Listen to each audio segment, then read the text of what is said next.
This has shocked Raiders fans in recent days. On one hand, the team on the field looks like a half-built puzzle, with constant changes, adjustments, and heavy pressure for results.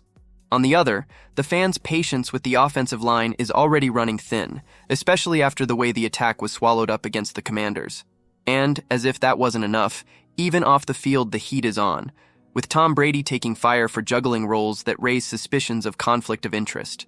The first story starts right at the most urgent challenge, turning potential into wins as soon as this weekend. The 2025 season for the Las Vegas Raiders hasn't exactly started the way anyone sketched it out. 3 weeks in, and it's already clear this isn't a plug-and-play kind of team. It's more like building IKEA furniture without the instructions. A bunch of pieces that could work together, but it's going to take some time, some trial and error, and maybe a few curse words. That loss to the Commanders in Week 3? Yeah, that was a wake-up call if there ever was one. It screamed loud and clear. The Raiders are still very much figuring themselves out. New faces, shifting lineups, and growing pains all over the place. And head coach Pete Carroll isn't hiding from that. Before Wednesday's practice, Carroll laid it out. Our guys just need to play better, period. He's been tinkering with combos, swapping looks, and trying to find that right mix. Malcolm Koonce has been one of the few bright spots. His pass rush has flashed the last couple of weeks, and Carroll hinted he'll be more involved moving forward. But don't expect any magic formula overnight. It's still early, and the coaching staff is very much in evaluation mode. Carroll admitted, "We'd love to have all the answers right now, but we're still learning what each guy brings to the table. The good news? These dudes are fighting for their spots, and that competition is exactly what'll push this group to level up." Now, as the Silver and Black get ready to take on the Bears at home in Week 4, there's a real opportunity to set the tone inside Allegiant Stadium. Because let's be honest, winning in Vegas hasn't exactly been a regular thing in recent years. And Carroll knows that. Look, we're trying to build an advantage anywhere we play, but we need to start winning at home. That gets the fans juiced, that gets the energy up, and that's when the noise becomes a real weapon, Carroll said. He didn't sugarcoat the past. The Raiders just haven't delivered enough at home, but that's old news. Carroll's focused on flipping the script starting this weekend, one win at a time. So yeah, the Raiders are a bit of a work in progress, but there's no quit in this squad. They've got the pieces. They just need to figure out how they all fit together. And that starts with playing better, competing harder, and finally giving the home crowd something to lose their minds over. But if the search for identity is already a concern, what's happening with the offensive line is even more intriguing. And it just sparked heated debates.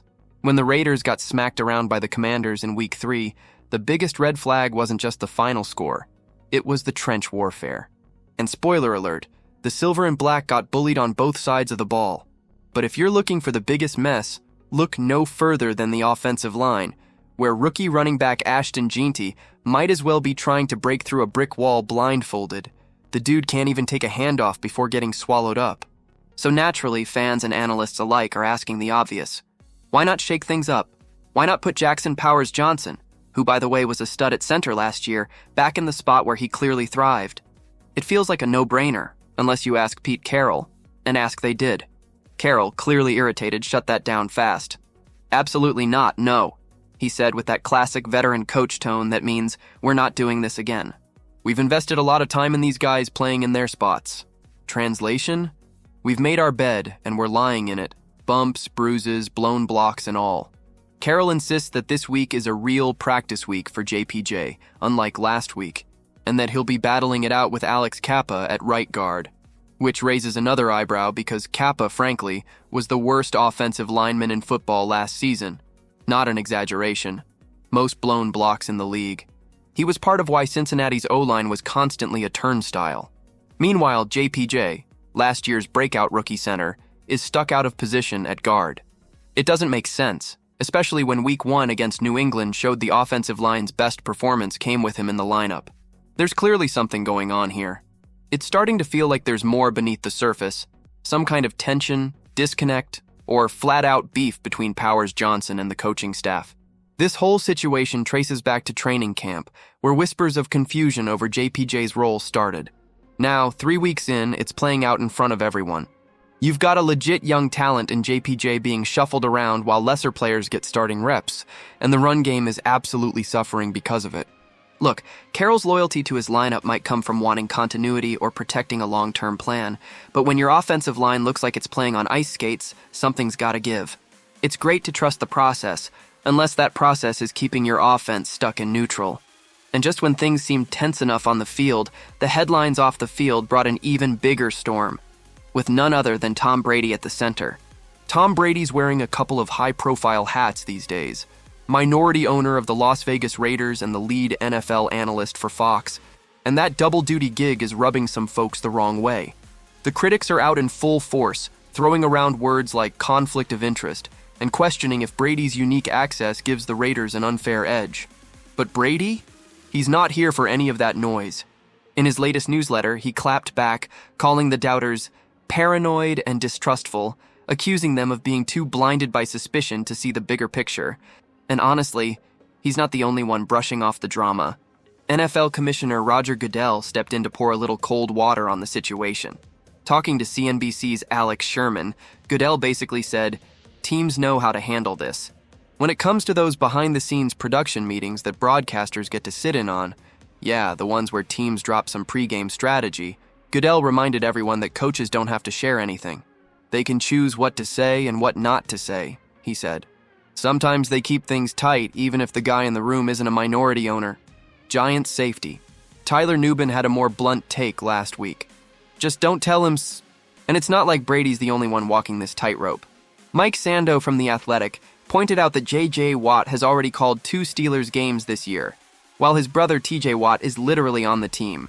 If that's not a potential conflict, what is? Still, with Brady's high profile and the ever-growing spotlight on the Raiders, the whispers haven't stopped. Some are even wondering if Goodell might one day be forced to tell Brady to pick a lane, either keep calling games or stay tied to the Raiders. But that idea doesn't seem to be gaining much steam. Goodell shrugged that off too, saying Brady isn't hanging around team facilities and the league isn't exactly letting him lurk behind the curtain. And let's be real, Goodell's not just protecting Brady out of loyalty. He works for the owners, and those owners know that having the GOAT in the broadcast booth is a win for ratings, relevance, and revenue. As long as Brady's not sneaking around team meetings with a wire and a notebook, they're probably cool with the current setup. Now, if the Raiders suddenly start looking like legit Super Bowl threats under Brady's ownership, that's when the temperature might rise again.